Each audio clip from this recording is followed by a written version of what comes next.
morning, my name is Cadet Krekula, and today I'm going to be going over the TCCC process. Now moving right on into the IFAC's inventory.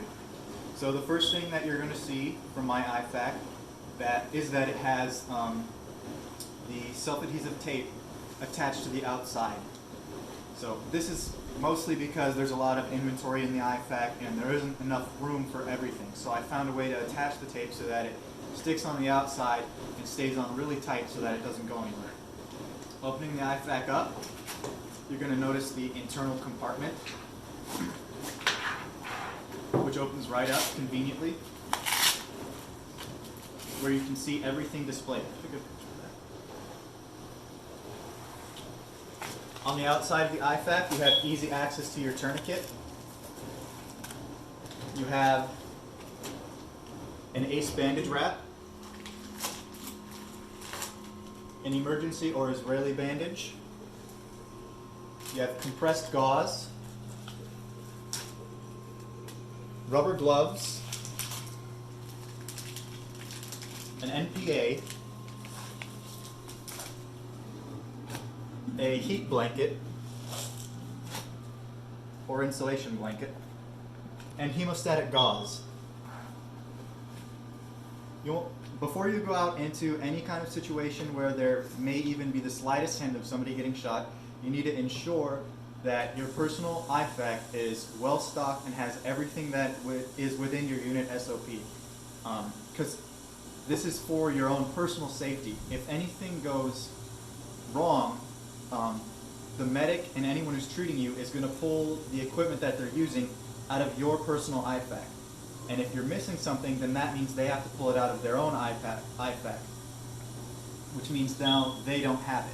So everyone has to go out with enough equipment to reasonably treat themselves.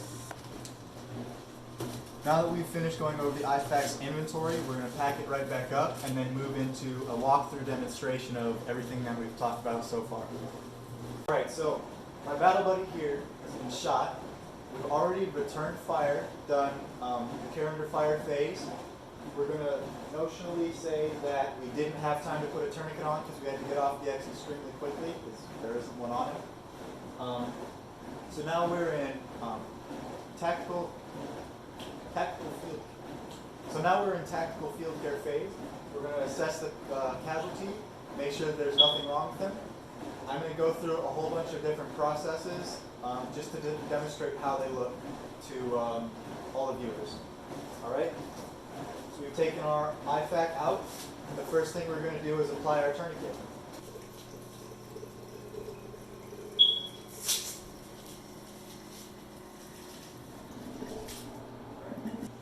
So we'll say that our casualty's been shot in the right leg. What we're going to do is move the tourniquet underneath the leg, pull it up high, try and get it as high and tight above the clothing as we can. Go through the single loop, then pull it back down this way, bring it all the way around, and then tie the tail off right here. Now that we've secured our tail strap, we're going to twist the knob until the blood flow stops. For the sake of my patient here, I'm only going to twist it one time around, but it'll typically be between 4 and 5 twists, full rotations.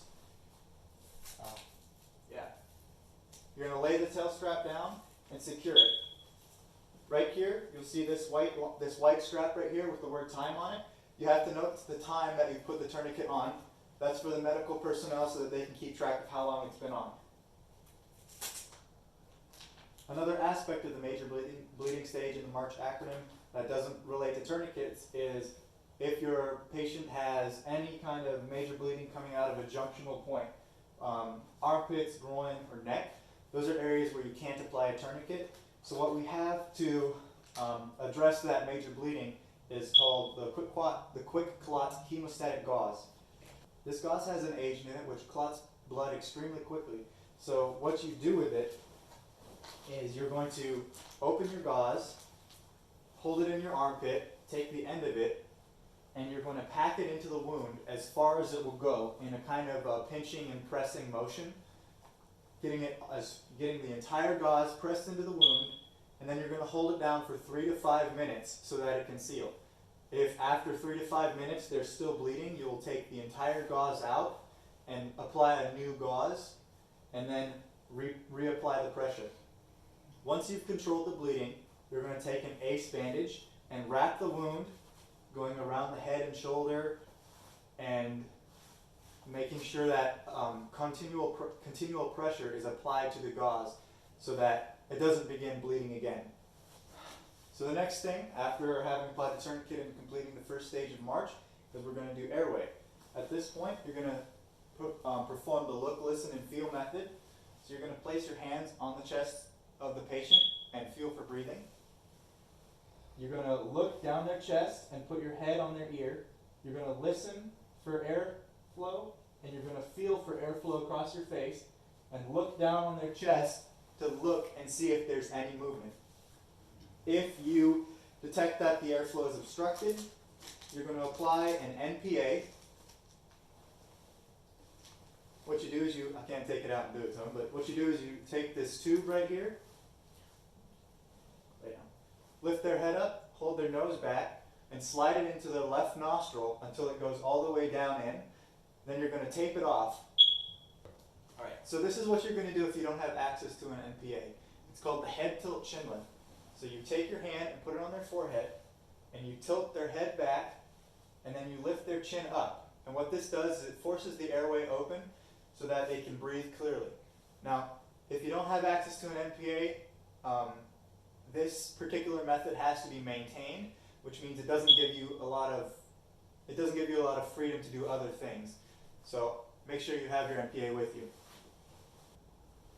Moving into respiration. We're going to be examining the patient for any chest wounds. So what we're going to do is we're going to deblouse the patient, and we're going to feel their chest for any blood, any puncture marks, or any holes. Feel the sides on both sides and inspect them. Then we're going to roll the patient over and do their entire back on both sides. If you find any locations where there's an entrance wound, you need to ensure that there is no exit wound. There very likely is one. So you have to make sure that you get all the holes in the chest, otherwise any aid you apply will be ineffectual. To seal an open chest wound, what you do is you take a plastic square or any kind of plastic material, you lay it over the chest wound, and you're going to tape it down very securely. That's going to seal the hole and prevent airflow in and out. The Army provides us usually with chest seals that work extremely well for this. However, in any kind of situation where you don't have one, any piece of plastic that's large enough to cover the hole, giving you 2 inches of radius around the entry or exit wound, is going to be large enough to seal the wound properly. After you've got the wound sealed, you're going to take bandage wrap that you have and wrap it around the seal to apply pressure to it and hold it down more tight. Moving on to circulation. At this stage, we're going to search the patient for any other minor wounds, such as cuts and scrapes, large gashes that aren't causing major bleeding, and we're going to pack them with regular gauze, not hemostatic gauze. We only use that for major bleeding because it's valuable. After packing the wounds, after packing and dressing the wounds, we're going to wrap them so that the gauze will stay in place, and that's going to control bleeding and prevent shock when we get to that stage. Moving on to the hypothermia stage, we have to ensure that our patients stay warm because being cold is going to increase the likelihood of them going into shock. So what that means is all the clothing that we've taken off, we have to put it back on them, move them into an area where the temperature can be controlled easily, like near fire or inside of a vehicle, and we need to,